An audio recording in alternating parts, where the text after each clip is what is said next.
مراد کی شاخ سے ہیں، یہ چہرے پر نشان ہیں، ماں کے فرما بردار ہیں؟ کہاں؟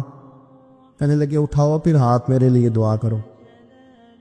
حضرت اویس بن عامر اویس کرنی رضی اللہ تعالیٰ عنہ کہنے لگے عمر میں آپ کے لیے دعا کروں؟ فرمایا کرو نا، اس لیے کہ مدینے والے حبیب نے کہا تھا دعا کرانا، حضور نے کرو نا دعا، ساری زندگی پوچھا اویس تو نہیں نام، پھر وہ مل گئے تو کہا دعا کرو، دعا کرائی۔ پھر حضرت فاروق اعظم رضی اللہ تعالیٰ عنہ حضرت اویس کرنی سے کہنے لگے آپ کہاں جانے کا ارادہ رکھتے ہیں؟ یہ سارا کچھ صحیح حدیث میں موجود ہے۔ تو حضرت اویس کرنی کہنے لگے میں کوفے جانے کا ارادہ رکھتا ہوں۔ کہا میں کوفے کے گورنر کے نام خط لکھ دوں کہ اویس آ رہا ہے؟ تو حضرت اویس کرنی کہنے لگے نا نا نا نا نا، ہمیں پروٹوکول نہیں چاہیے۔ حضرت اویس کہنے لگے ضرورت کوئی نہیں، میں پیچھے رہنا پسند کرتا ہوں۔ تو حضرت عمر نے کوفے بھیج دیا، ایک بڑا رئیس آیا حضرت عمر سے ملنے کوفے کا، تو جناب عمر فرمانے لگے اویس کرنی کو جانتے ہو؟ کہ حضور جانتا تو ہوں اویس بن عامر کو، جانتا تو ہوں حضرت اویس بن عامر کو، لیکن وہ تو پیچھے پیچھے رہتے ہیں، گھر بھی ان کا سادہ، حالات بھی زیادہ وسعت والے نہیں۔ حضرت عمر کہنے لگے تمہیں بندے کی شان کا نہیں پتا؟ وہ بندہ حج کرنے آیا ہوا تھا مکے، حضرت عمر سے ملے، کوفے کے رئیس تھے، تو حضرت عمر کہنے لگے واپس جانا تو اس سے دعا کرا دو۔ یہ رئیس واپس گئے، حضرت اویس سے ملاقات ہوئی رضی اللہ تعالیٰ عنہ، تو کہنے لگے میرے لیے دعا کریں۔ وہ کہنے لگے آپ حج کر کے آئے ہیں، آپ دعا کریں؟ کہ نہیں آپ کریں۔ کہنے لگے آپ حج کر کے آئے ہیں، آپ کریں؟ کہنے لگے نہیں آپ کریں۔ تو حضرت اویس سمجھ گئے، کہنے لگے عمر سے مل کے آئے؟ اللہ کے حبیب علیہ السلام نے ایک لشکر روانہ کیا تھا حضرت اسامہ بن زید رضی اللہ تعالیٰ عنہ کی قیادت میں۔ وہ لشکر ابھی تھوڑی دور ہی گیا تھا کہ اللہ کے حبیب علیہ السلام کا وصال ہوا۔ اب صحابہ اس بات پر جمع ہوئے اور جناب صدیق اکبر رضی اللہ تعالیٰ عنہ مسلمانوں کے خلیفہ مقرر ہوئے۔ اب حالات نے حضور کے وصال کے بعد ایک پلٹا کھایا، کچھ لوگ مرتد ہو گئے، کچھ زکوٰۃ کے انکاری ہو گئے، معروضی حالات میں انتشار پیدا ہو گیا۔ اب صحابہ کرام علیہم رضوان نے ایک رائے دی کہ ابھی یہ جو لشکر حضور نے روانہ کیا تھا نا، حالات کا تقاضا یہ ہے کہ اس لشکر کو بھی نہ بھیجا جائے، پہلے جو اندرونی اور معروضی معاملات ہیں ان کو دیکھ لیا جائے، پھر اس لشکر کو روانہ کریں گے۔ لوگوں نے اپنا نمائندہ حضرت عمر فاروق رضی اللہ تعالیٰ عنہ کو بنایا۔ جناب عمر نے بارگاہ خلافت میں عرض کی، حضرت صدیق اکبر کی خدمت میں گزارش کی کہ اس لشکر کو بھی روانہ نہ فرمائیں، حالات کچھ بہتر ہو لیں، اندرونی معاملات پھر لشکر کو روانہ کریں گے۔ یہ ہے غلامی کا رشتہ، یہ وہ لوگ ہیں جو نبھاتے ہیں، جن کی خواہش ہوتی ہے کہ میں نے لگائی ہے دعا کرو میری نبھ بھی جائے۔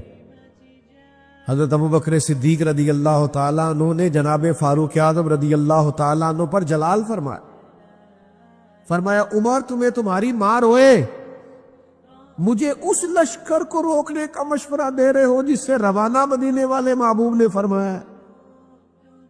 اور پھر حضرت سیدنا ابوبکر صدیق کے جملوں کا ولولہ دیکھیے، فرمانے لگے میں مدینہ منورہ میں اکیلا بھی رہ گیا اور جنگل کے درندے آ کر میرا گوشت بھی نوچنے لگے، اس قسم کے بھی حالات پیدا ہو گئے تو میں اس لشکر کو کبھی نہیں روکوں گا جس سے روانہ مدینے والے محبوب نے فرمایا۔ وہ جائے گا، ہم یہ رشتہ نبھائیں گے، جو بات حضور نے کر دی اس پر پہرا دیں، ہم پھر پورا ڈٹیں گے، پھر پورا اس بات پر کھڑے ہوں گے۔ جب حضور نے لشکر روانہ کیا تو بات ختم ہو گئی۔ لوگوں نے کہا ٹھیک ہے، اگر آپ وہ لشکر بھیجنا چاہتے ہیں تو اس طرح کریں، امیر کسی اور کو بنا دیں، ایک نوجوان امیر ہے۔ فرمایا تمہارا بھلا ہو جسے حضور نے امیر بنایا ہے، وہی امیر رہے۔ اور پھر آپ حیران ہو گئے بات سن کے کہ حضرت اسامہ بن زید نوجوان تھے، جناب ابو بکر صدیق نے انہیں گھوڑے پہ بٹھایا ہے، خود ان کے ساتھ پیدل چل رہے۔ حضرت اسامہ بن زید کہنے لگے یا تو مجھے بھی نیچے اترنے دے یا آپ بھی گھوڑے پہ بیٹھے۔ فرمایا نہ تو نیچے اترے گا نہ میں گھوڑے پہ بیٹھوں گا، میں اس کے ساتھ ساتھ پیدل کیوں نہ چلوں جسے میری سرکار نے امیر بنایا۔ میرے حضور نے جو فرما دیا، جو سرکار نے فیصلہ کر دیا، سانو قید سجن دا کہنا ہے، وہ جنج رکھے ایسا اونج رہنا ہے۔ حضور نے فیصلہ کر دیا، بات ختم ہو گئی۔ اب اس پہ کوئی لیت و لالا نہیں، کسی قسم کی کوئی وضاحت نہیں۔ امتی گنجائش ڈھونڈتا پھرتا ہے معاذ اللہ، راہ رخصت کا متلاشی۔ بہت سارے لوگ 10 جگہ سے مسئلہ اس لیے پوچھتے ہیں کہ کوئی گنجائش مل جائے، کہیں کو رستہ میرے ہاتھ آ جائے، میں کسی طریقے سے بچ جاؤں۔ غلاموں کے یہ طریقے نہیں ہوتے، غلام نے غلامی کر دی ہے۔ غلام نے سمجھ میں آئے تب بھی، نہ سمجھ میں آئے، آپ نے غلام رکھا ہو، آپ اسے کہیں جا 5 کلو چینی لے اور وہ آپ کو مشورہ دے 2 کلو منگائے تو آپ اس کا مشورہ مان لیں گے؟ آپ کہیں گے تو کام کر 5 کلو، وہ کہہ دی کیا کر دیا، تو آپ کہیں گے میں تجھے بتانے کا پابند نہیں، تو ملازم ہے، تو ڈیوٹی کر۔ یہ عجیب غلام ہے، حکمتیں پوچھتے پھرتے ہیں۔ شریعت نے یہ کام کیوں ضروری قرار دیا، اس سے کیوں منع کیا؟ آپ غلام ہیں، غلام حکمتیں نہیں پوچھا کرتے۔ امام محمد بن حنبل غلام خرید کے لائے، فرمایا تیرا نام کیا ہے؟ کہا حضور غلاموں کا نام تو نہیں نہ ہوتا، آپ جس نام سے آواز دیں گے میں حاضر ہو جاؤں گا۔ فرمایا کھائے گا کیا؟ کہنے لگا حضور غلاموں کے نخرے تو نہیں نہ ہوتے، ہم غلام جو ہوئے، غلام تو غلامی کرتے، نخرے تھوڑے کرتے۔ آپ نے فرمایا کمرہ پسند کر لے، کہنے لگا حضور اشارہ کر دینا میں لیٹ جاؤں گا۔ امام صاحب کو وجد ہو گیا، فرمایا سینے سے لگ یار، تو غلام تو نہیں، جا تو آزاد ہے، تو آقا بننے کے قابل ہے۔ راتی جاگے تے شیخ صداوے، راتی جاگ دے کتے، مالک دا دربول نہ چھڑ دے، پاویں مارو 100 جتے۔ ایک لقمے دا قدر پچھانن، پاویں مالک ہوون ستے۔ رکھا سکھا کھا، رکھا سکھا کھا، دنے جا رکھاں وچ ستے، تیتھوں اتے۔ اٹھ بلیا چل یار منا لے، نہیں تے بازی لے گئے نہیں کتے۔ آ جا، ورنہ غلامی کا انداز وہ دیکھے کہاں پہنچ گئے۔ میرے عزیز چیزوں کو سمجھے، غلامی کو نبھائیں۔ حضرت ابو بکر صدیق حضرت اسامہ بن زید سے کہنے لگے چونکہ امیر لشکر آپ ہیں، اگر آپ پسند فرمائیں، مناسب سمجھے، اجازت دے تو حضرت عمر کو میرے پاس نہیں چھوڑ جاتے، میں نے ضروری مشورے کر دے۔ نے کہا امیر آپ جیسے دوستو، غلامی کا رشتہ نبھائیے، غلامی کا تعلق نبھائیے۔ او یارو، جس قوم کو عمر گزر گئی ہے ہمیں یہ کہتے کہ نماز پڑھا کرو، داڑیاں رکھ لو، خواتین کو پردہ کراؤ، جو بنیادی باتوں پر ہی عمل نہیں کرتے، میں انہیں آگے کا سبق کیا پڑھاؤں؟ اگر ہمیں سوتوں کو جگانا پڑے تو بات سمجھ میں آتی ہے، لیکن اگر جاگتوں کو جگانا پڑے تو یہ کتنا تکلیف دہ معاملہ ہے۔ آپ اس پہلو پر ضرور غور فرمائیے کہ رشتہ غلامی نبھانا ہے۔ ہم نے کلمہ پڑھ کے اپنے محبوب سے غلامی کا عہد کیا ہے، ہمیں اس رشتہ غلامی کو مضبوط بھی کرنا ہے، نبھانا بھی، آگے بھی لے کے جانا ہے۔ اور اگر ہم اس رشتے کی حساسیت کو نہیں سمجھیں گے، اس پر غور نہیں کریں گے، اپنی ترجیحات یہ نہیں بنائیں گے کہ ہمیں یہ رشتہ نبھانا ہے۔ ایک غلام تھا، اس کے آقا نے اس پر بڑا ظلم کیا، اس کی ناک کاٹ ڈالی، مسند امام محمد بن حنبل میں موجود ہے۔ وہ دروازے رسول پہ آیا، رو کے عرض کی حضور میرے ساتھ یہ ہوا ہے۔ حضور نے فرمایا جا تو آج سے آزاد ہے۔ اس نے عرض کی حضور میں آزاد تو ہو گیا ہوں پر یہ معذوری بھی ہو گئی ہے، میرے خرچ کون اٹھائے گا، میری ضروریات کا کون خیال رکھے؟ تو نبی پاک علیہ السلام نے فرمایا اللہ اور اس کا رسول تیرے وارث بنے گے۔ پھر نہ حضور نے صحابہ کو تاکید کر دی، فرمایا اس کا خیال رکھنا، یہ پریشان نہ ہو۔ وہ حضرت صدیق اکبر کے دور میں آیا، آگے کہنے لگا آپ کو پتہ ہے نبی پاک نے میرے بارے میں کیا نصیحت فرمائی؟ جناب صدیق فرمانے لگے تو غم نہ کر، وعدہ حضور نے کیا ہے ہم نبھائیں گے، تیرے تمام اخراجات، تیرے سارے معاملات، تیری تمام ضروریات کا خیال رکھا جائے۔ ہم غلام ہیں، ہم غلامی کریں گے، ہم اس رشتے کے تسلسل کو برقرار رکھیں، تجھے کوئی تکلیف نہیں آئے گی، ہم غلام ہیں نا، اس رشتے کو نبھائیں گے۔ حضرت صدیق اکبر کا وصال ہوا تو وہ سیدنا عمر کی خدمت میں آیا اور اس نے آن کر کے عرض کی حضور میرے بارے میں کیا خیال ہے؟ تو جناب عمر فرمانے لگے خیال وہی ہے کہ حضور نے تیرے ساتھ وعدہ کیا تھا تو جب تک عمر کی جان میں جان ہے تیری ہر ضرورت کا خیال رکھا جائے۔ ہم نبی پاک کے غلام ہیں، ہم اس رشتے کی حساسیت کو، نزاکت کو، درد کو سمجھتے، ہم اس پر پوری توجہ دیں گے، ہم اس غلامی کو نبھائیں گے۔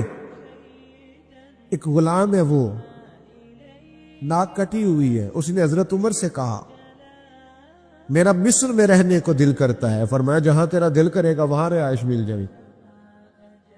ہم نے وہ عہد اور پیمان نبھانا ہے جو کریم نے فرمایا۔ حضرت عمر نے مصر کی گورنر کو لکھا اس کے لیے گھر بھی تعمیر کر دو، اس کی ضروریات کا بھی خیال رکھو، اسے کوئی تکلیف نہیں آنی چاہیے، چونکہ وعدہ مدینے والے محبوب نے فرمایا۔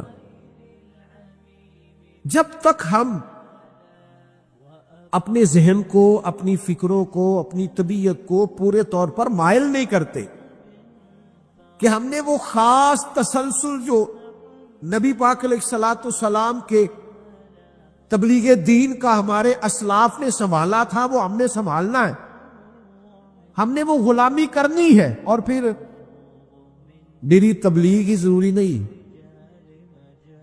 آپ دین پر ڈٹ کے عمل بھی کریں نا تو اس سے بھی رشتہ غلامی مضبوط ہوتا ہے۔ امام جعفر صادق رضی اللہ تعالیٰ عنہ سے ایک شخص نے پوچھا تھا میں دین کی تبلیغ کرنا چاہتا ہوں تو کیا کروں؟